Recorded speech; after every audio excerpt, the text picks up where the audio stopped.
Welcome back. We're going to look at some more examples of one-sided limits and some infinite limits. We're going to start with the limit as x approaches 6 from the left side of the function x squared plus x minus 3. And this is one of those limits that's not any different than evaluating a limit from both sides. And that's because this function here is a continuous function. No matter what value of x I plug in, I'm going to get a real value back. This function has no gaps, no holes, no interruptions, nothing. This function will never be undefined at any value. So in this case, we can just plug in our value of 6 into the function. So we'll have 6 squared plus 6 minus 3. And that's going to be equal to 36 plus 6 minus 3, which is going to be equal to 39. Next, we have the limit as x approaches 3 from the right side of the function 3 minus x over x squared minus 9. So the first thing you should always try when you have these limits is plug in the value you're given and see what happens. So if I were to do that, we'd have 3 minus 3 over 3 squared minus 9, which is going to give us the indeterminate form 0 over 0. Now, before we make any conclusions and say, well, I'm going to have to plug in numbers close to 3 and see where this is headed, we can actually simplify this limit a little bit, which might allow us to just evaluate this as we would any other limit. So I see that in our limit, we have a difference of squares that can be factored, and so maybe that will allow us to simplify this in some way. So I'll do that. I'll have the limit as x approaches 3 from the right of 3 minus x over x plus 3 and x minus 3. Now, nothing immediately looks like we can cancel it out, but I do see that this part right here could be one of these if we pull out a negative. So 3 minus x is really close to x minus 3, except it's negated. So we can rewrite this as the limit as x approaches 3 from the right of negative 3 plus x. And this is the same as x minus 3, so I'm going to rewrite that as x minus 3 all over x plus 3 times x minus 3. So now we have two terms that can be canceled out. We have our x minus 3 here and our x minus 3 there. So then we can rewrite this limit as the limit as x approaches 3 from the right of negative 1, because we still have this negative over here, we did not cancel that out, over x plus 3. So now let's see if we can plug our value of 3 in. In this case, negative 1 over 3 plus 3 is equal to negative 1/6. So that worked in that case. And the reason why that worked is because although we had a discontinuity at x plus 3 and x minus 3, we were able to remove the discontinuity at x equals 3 so that we could plug in our value. So because of that, the one-sided limit is no different than evaluating a two-sided limit. If we were looking at the limit as x approaches negative 3, we would still have an issue because negative 3 plus 3 on the bottom would be 0. And then we'd have to do a different method to find the limit. Because remember, when we have a removable discontinuity, the graph usually looks something like this, where we have a function, we have a hole, and then the function continues. And it doesn't matter that it's discontinuous at that point. The limit from both sides of the function is going to be the same. It's leading to that same value of y. So that's why we're able to evaluate this like we would any other limit. Next, we have the limit as x approaches 5 from the right side of x plus 4 divided by x minus 5. And I'm going to see right away, if I were to plug in this 5, I'm going to have a 0 on the bottom because 5 minus 5 is 0. And that will give us our undefined value. And I also notice that this function can't be redefined in any way. It's in its simplest form. So there's nothing we can do to this so that we can plug in 5. So what we're going to have to do is we're going to have to plug in numbers close to 5 and see where it's heading. So we would say that in terms of a finite limit, this does not exist. Meaning the limit here is going to be either infinity, negative infinity, or just not exist in general. So let's plug in values close to 5 from the right side. So that would be values of 5 greater than 5. So I'll start with 5.1, and if I were to plug that into the equation, and I used a calculator for this, I will get 91. And then if I pick a number even closer to 5, 5.01, and I plug that into the function using a calculator, I'll get 901. And then if I plug in 5.001, which is even closer to 5, I'll get 9001. So I can see the trend that as we get closer to 5 from the right side, we are getting larger and larger values. So that means that we are approaching infinity. So although our limit does not exist, we are approaching infinity, so that would be our limit in this case, our infinite limit. Now, if you don't have a calculator and you can't do this, you could always try using integers close to 5. Sometimes you might run into issues depending on the function, which is why I always recommend you use numbers closer to 5 if you have a calculator handy. Otherwise, you could use integers close to 5, such as 6 and 7, and those should still give you an idea of what is happening as you get close to 5. So you would look at what is happening at 7, and then you would look at what is happening at 6, and to see if 6 is greater than or less than 7, and so on. Next, we have the limit as x approaches -1 from the left of x divided by the square root of x squared minus 1. And similar to the last one, if we were going to plug in our value of -1, the value we're approaching, into this function, we're going to have -1 squared, which is 1, minus 1, so we'll have the square root of 0, which is 0, in the denominator, so we have an undefined value. So we would say that the limit here does not exist, because we also cannot redefine this function in any way in order to easily evaluate this. We can't change this so that we can plug in -1. We could factor in here, right? We could have x plus 1, x minus 1, but there's nothing to cancel. That doesn't help us in any way. So this is in its simplest form. So once again, we're going to have to plug in numbers close to -1. In this case, numbers from the left side of -1, so numbers less than -1. So we'll start with -1.1, and that's less than -1. And I'm going to plug that into our function using a calculator, and I'll find that we get -2.4. And then if I plug in a number even closer to -1 from the left side, I'll find that we are going towards -7.123. And I'm doing a little bit of rounding here, so there are more decimals. And then I'll do one more. I'll look at -1.001, which is even closer to -1, and that's going to give me -22.38. Again, I'm plugging these values into this function to get these values. So I find that as I get closer to -1 from the left side, we are getting smaller and smaller values. We're getting these negative numbers that are greater than the previous one, which means they're smaller numbers. So as we get closer to -1 from the left side, we can say that although our limit does not exist with a finite limit, it does approach -infinity.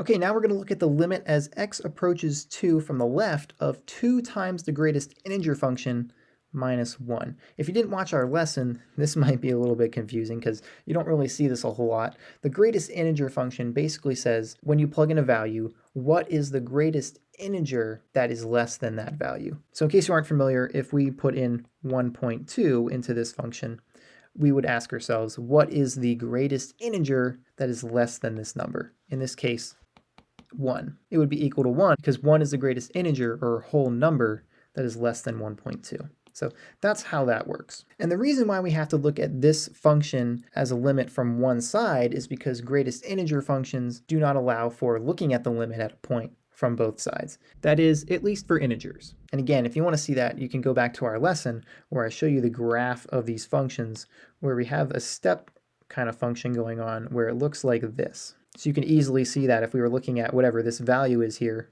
specifically integer values, the limit from both sides will not exist, so we have to look at it from one side or the other. And so it may be tempting to just plug in 2 here.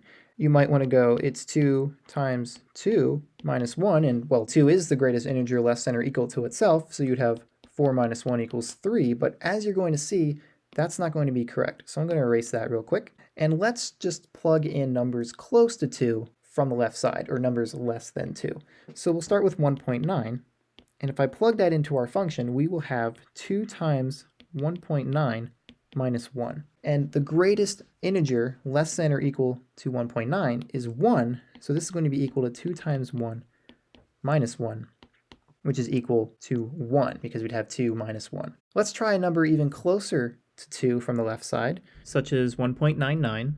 And we'll find that we have 2 times 1.99 in that greatest integer function minus 1. And we're going to have the same thing here because the greatest integer less than or equal to 1.99 is going to be 1. So we have 2 times 1 minus 1 equals 1. So in both cases, it's going to be 1. The closer you get to 1, if I did 1.999, it would still be 1. So we can say that the limit as x approaches 2 from the left side of this function is 1. If we were looking at the right side, then we would get that value of 3 that we got from plugging in. So if I plugged in 2.1, which would be a value from the right side of 2, we would get 2 times 2.1 minus 1, and the greatest integer less than or equal to 2.1 is 2, so we'd have 2 times 2 minus 1, which would equal 3. So it's actually 3 from the right side, which is why we can't just plug in like we would for other limits. Now let's look at the limit as x approaches 0 of 4x plus 1 divided by x squared. And this is actually a limit from both sides, so you might be wondering, what's going on here? Well, we're going to quickly see that if we were to plug in 0, we're going to get 0 squared, which is 0 on the bottom. So again, we have an undefined value, and we also see that this function cannot be reduced in any way. We cannot redefine this function so that we can plug in our value of 0. So then we'll say that this limit does not exist or doesn't have a finite limit. So what we're going to have to do is we're going to have to look at the limit as x approaches 0 from the right side and the limit as x approaches 0 from the left side of this function. So I'll write that in here. And then we will plug in numbers close to 0 from each side to figure out what these are going to be. So we'll start from the right side, which would mean numbers greater than 0, so positive numbers. And I'm going to choose 0.1, which is pretty close to 0. And if I plug that in using a calculator, I'll get 140. And then if I plug in 0.01, which is even closer to 0, I'll get 10,400. And I'm going to stop right there because that's a pretty big jump, and I can easily conclude that it's heading towards infinity. So from the right side, we're approaching infinity. And then from the left side, if I plug in values close to 0 that are negative, we'll have negative 0.1 is what I chose to use. If I plug that in using a calculator, I'll get 60. And then if I plug in negative 0.01, which is even closer to 0 from the left side, we'll have 9,600. So I can see here that we're also getting larger as we plug in numbers closer to 0 from the left side. So I can say that this would also approach infinity. So then we can conclude that although there is no finite limit, that for this function from both sides of 0, we are approaching infinity because we're approaching infinity from both sides. Since those agree, we can then make this conclusion. If these did not agree, we would be stuck with saying that it does not exist. But since they do agree, it's infinity. Next, we'll look at the limit as x approaches 3 of x squared minus x minus 6 divided by 2 times x minus 3 squared. And so I see if I plug 3 into this function, we will get 0 on the bottom because 3 minus 3 is 0, and then 0 multiplied by anything is 0, so the whole denominator would be 0, and it would be undefined. But I do see something I can factor, so maybe that will be helpful. So let's try doing that and see if it'll make it easier to plug in. So I'll say that this is equal to the limit as x approaches 3. The denominator is going to stay the same. And then we're going to factor our top part here, which I see can become x minus 3 times x plus 2. And then I can see that I can cancel out this x minus 3 and one of these x minus 3's. And then I can rewrite my limit as x approaches 3 of x plus 2 divided by 2 times x minus 3. So now I've got my function in its simplest form. There's nothing else I can do to this to make it more simplified. It is at its best state now. But if I plug in 3, I'm still going to have 0 on the bottom. Although we canceled out one of these x minus 3's, we still have one left that we can't get rid of, so we still have that problem. So this is still going to be over 0. Actually, the top will be 5, but it's still undefined and it doesn't exist. So we're going to have to plug in numbers close to 3 from each side. So we'll look at the limit from both sides. So we'll start from the right side. We'll look at the limit as x approaches 3 from the right of x plus 2 over 2 times x minus 3. And we can use that simplified form of the equation for this to make it a little bit easier for ourselves. And then we'll look at the limit as x approaches 3 from the left of x plus 2 divided by 2 times x minus 3. So we'll start with the right side though, and I'm going to plug in numbers close to 3 from the right side. So I'm going to choose 3.1 and 3.01, which is even closer to 3. So if I plug these into this function using my calculator, I will get 25.5, and for 3.01, which is even closer to 3, I'll get 250 0.5. So I see here that as we get closer to 3, we are getting larger numbers, so I can conclude that we are approaching infinity. From the left side, if we pick numbers less than 3, I'm going to use 2.9 and 2.99. And for 2.9, I'm going to get negative 24.5 if I plug that value into my function using a calculator. And then 2.99, which is even closer to 3, I'll get negative 249.5. And in this case, our values are getting smaller as we get closer to 3. So this, we would say, is approaching negative infinity. So then we see that from the right side, we're getting infinity, but from the left side, we're getting negative infinity. Those don't match up, so then we can say that the limit from both sides of this function does not exist. We cannot find a limit that is finite or infinite at this point for this function.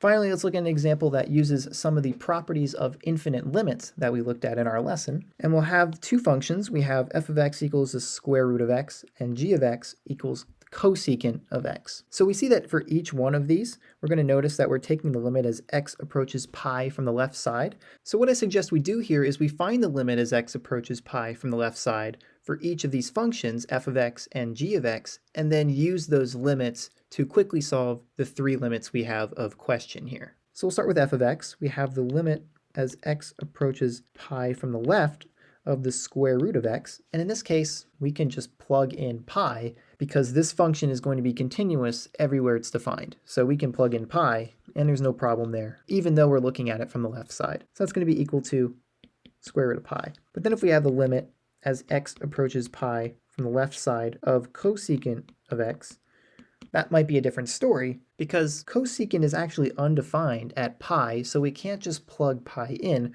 We're going to have to look at values close to pi from the left side, or numbers less than pi. So I'll start with the value x equals 3. So if I plug 3 into the cosecant function, I'm going to get 7.08. Remember, pi is 3.1415 and so on, so we can plug in numbers that are less than that and be fine. If I plug in another one, if I put in cosecant of 3.1, I'll get 24.049. And if I put in cosecant of 3.14, which is still less than pi because pi has more decimals, this would be equal to 627.88. And I did use my calculator for these, so some of these values are a little bit rounded. So we can see that as we get closer to pi from the left side, we're getting larger and larger values. So we can say that this function approaches infinity as we get closer to pi from the left side. So now that we have our two limits here, we can use them to solve our limits of interest over here. So let's start with the first one. In this one, we're looking at the limit of f of x plus g of x, and we know the limits of both of them. This one is a finite limit, and this is a positive infinite limit. So a finite limit plus a positive infinite limit is always just going to be that positive infinity. Then if we look at the limit of the functions multiplied by each other, we have a positive finite limit times a positive infinite limit. So that's just going to be positive infinity. If this was negative square root of pi, then we would have negative infinity here. And if this limit was negative infinity and this was positive, we would also have negative infinity here. So remember, the sign rule of multiplication still applies to these types of limits. Then finally, we have this limit where we have the limit of f of x divided by the limit of g of x. And so in this case, we can write each of these limits into this fraction bar. We have the square root of pi divided by infinity. And we know from our quotient property that any finite limit divided by an infinite limit is going to be 0. So that's all the examples I had for evaluating one-sided and infinite limits. If you have any questions, feel free to leave them in the comments. But for now, that's all I have, so I will see you next time.